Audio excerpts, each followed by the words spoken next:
Hey sis, I hope you're doing well. Um, where do we start from?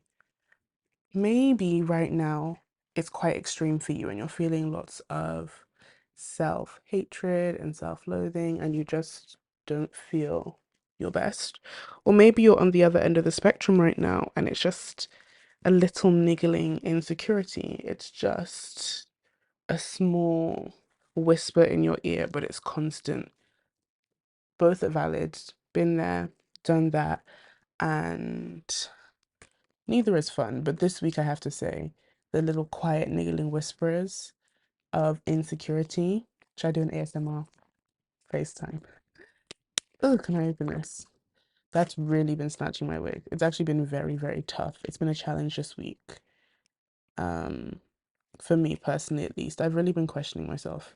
You know me, I am ambitious. I have all these big goals and all these big plans for my life and for my career. And this week I've just been questioning, do I even have what it takes to become a surgeon? Am I even smart enough to do all these exams? All the things that I aspire to do, all the things that I long for and desire. Can I do them? I think I've got two on. Oh well. Anyway, I've truly been doubting myself and it's just been a lot. I've definitely got two on right now. Is this two? Quel dommage. How unfortunate. Anyway, the reason I bring this up is because I just want to remind you that you shouldn't soak and marinate in your insecurities. It should be fleeting. It shouldn't be something that you let just stay around. And don't get me wrong, I'm super grateful for the growth that I've had. Like, I'm becoming myself again. My personality is coming back in. I'm waking up early. I've been waking up 4:45 every day, going to the gym, journaling, praying, Bible devotion. I've been reading novels again for fun. I'm reading two Julia Quinn novels at the same time, and I'm trying to find some fantasy novels to get into actually. And I'm watching my Chinese dramas again, and like if I really sit down and think about it objectively, things are getting better. However, in that same breath, I realize that I have an unhealthy obsession with progress, with growth, with this iterative approach, with the glow up. Pause. I'm not like the other girls. Okay. I know everyone is talking about this on TikTok saying, oh, glow up culture is so unhealthy, blah, blah, blah. And they've been talking about it, having this conversation probably for the last 3, 4 years. But, am I going to approach my forehead? I started reading self help books when I was probably 13. So I'm turning 22. So I've been here for a while. And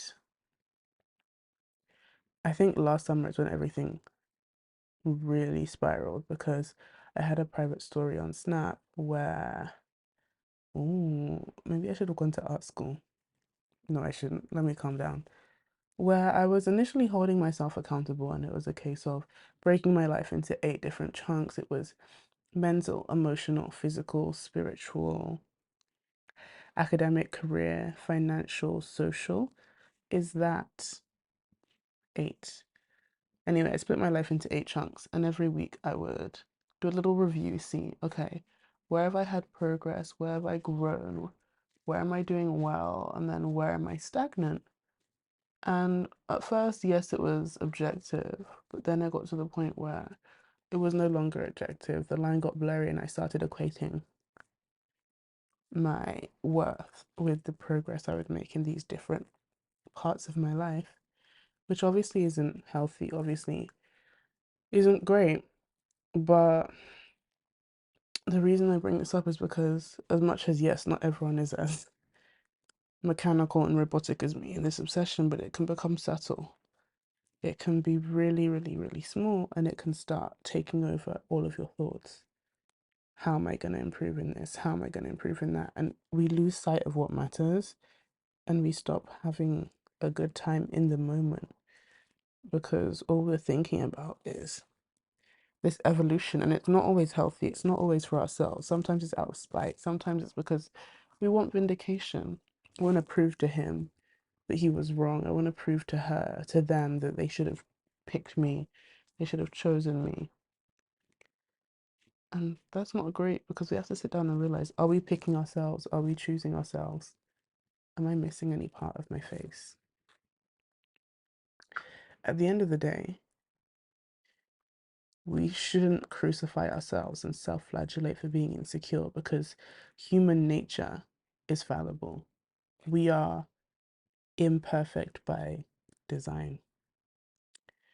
Where am I going with this whole rant? It's okay to be insecure sometimes, okay? We all have those moments where we start to doubt ourselves, where we start to question. And I don't want you to beat yourself up for it. To be honest, I'm really trying to say I don't want you to beat yourself up for anything ever at any time. Be kind to yourself because you wouldn't treat anyone else the way that you treat yourself, and you wouldn't speak to anyone else the way that you speak to yourself. And I don't want you to do that. And I'm speaking to myself as well. I beat myself up so much yesterday. It wasn't even cute. It wasn't even fun. It wasn't fresh. It was nothing. It wasn't giving. And I think that's a really big part of womanhood. This whole tackling 20s thing is figuring out womanhood, figuring out what it means to be a young adult, to be an adult. And I think part of that is learning self-compassion. And self-compassion is something that we actually have to practice. We have to say, do you know what? I'm taking a step back and I'm going to be kind to myself. Okay, sure, I have a tiny breakout because I didn't wash my makeup brushes on Friday. I washed them on Sunday instead, which ruined my whole routine and my plan. That's okay. The world is not going to end. The world is still spinning. Everything is fine. Maybe this is more for me than it is for you, but anyway, have a great day. Have a great night, and I'll talk to you later, sis. Bye bye.